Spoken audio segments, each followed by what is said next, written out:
এ দান করা, এটা রসুলে পাকের আদর্শ, এটা রসুলে পাকের আদর্শ।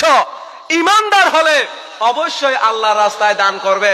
ইমানদারের বৈশিষ্ট্যের মধ্যে অন্যতম বৈশিষ্ট্য হলো ইমানদার আল্লাহর রাস্তায় সম্পদ খরচ করবে।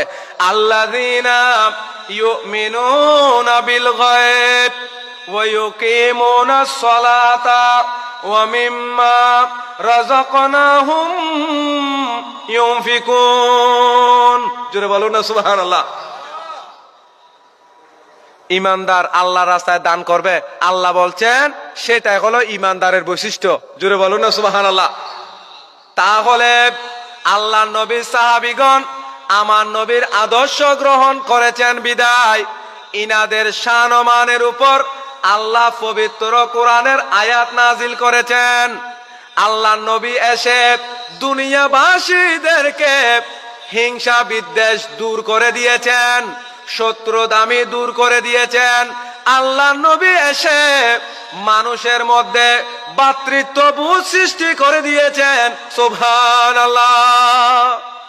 আমার নবী এসে দুনিয়ার মধ্যে মানুষের অধিকার প্রতিষ্ঠা করে দিয়েছেন।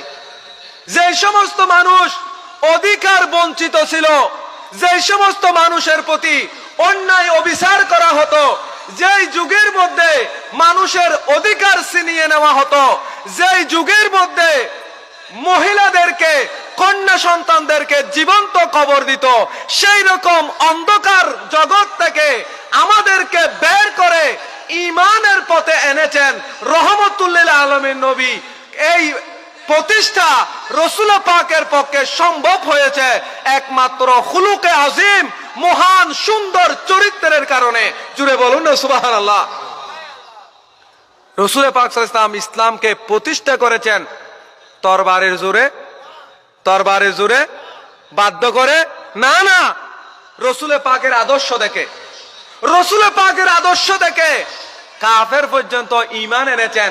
সেই আদর্শ যখন মানুষের মধ্যে থাকে না, তখন মানুষ পথে পথে ঘাটে ঘাটে তারা বিপদের সম্মুখীন হয়, মুসিবতের সম্মুখীন হয়। না হয় আল্লাহ নবীর সাহাবীগণ এত অভাব অনটনের জীবন যাপন অতিবাহিত করেছেন, কিন্তু কশিন কালেও রহমতুল লিল আলামিন নবীর দামান সারে নাই। আল্লাহ নবীর সাহাবীগণ মক্কা থেকে যখন মদিনায় হিজরত করলেন, দেখুন আল্লাহ নবী যতদিন মক্কা শরীফে ছিলেন, নবীর সাহাবীগণও মক্কায় ছিলেন। আমার নবী যখন মক্কা ছেড়ে মদিনায় চলে গিয়েছে, তখন সাহাবীগণও মদিনায় চলে গেছে। জোরে বলবেন না সুবহানাল্লাহ। তাহলে কেমন ভালোবাসতেন।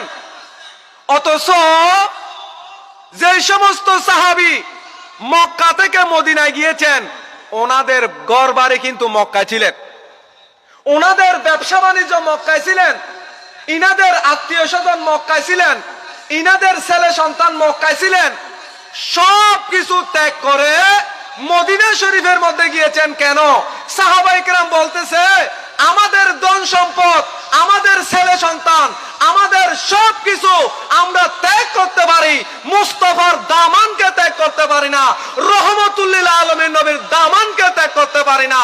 আমরা সমস্ত সম্পদ ত্যাগ করে আমার নবী যখন মদিনায় চলে গেছে, আমরা সমস্ত সম্পদ বাদ দিয়ে রসুল পাকের পিছনে পিছনে চলে গেলাম। জুড়ে বলুন না সুবহানাল্লাহ। তাহলে সম্পদের চেয়ে রসুলকে বেশি ভালোবেসেছেন। শুধু তাই নয়, আল্লাহ নবী যখন মক্কার মধ্যে অবস্থান করেছিলেন, তখন কোরআন এসেছে মক্কায়। জোরে বলবেন না সুবহানাল্লাহ। আমার নবী যখন গারে হেরার মধ্যে ছিলেন, কোরআন শরীফ গারে হেরার ভিতর চলে গেলেন। আমার নবী যখন ঘরের মধ্যে অবস্থান করতেছে, আল্লাহর কোরআন সেই ঘরের মধ্যে চলে গেলেন। আল্লাহ নবী যখন সফর করতেছে উটের উপর, বাহনের উপর, আল্লাহর কোরআন সেইখানে চলে গেছে। তাহলে শুধুমাত্র সাহাবীগণ নবীর পিছনে পিছনে ছুটেছে তা নয়, স্বয়ং আল্লাহর কোরআনও আমার নবীর পিছনে পিছনে ছুটেছে। জুড়ে বলুন না সুবহানাল্লাহ।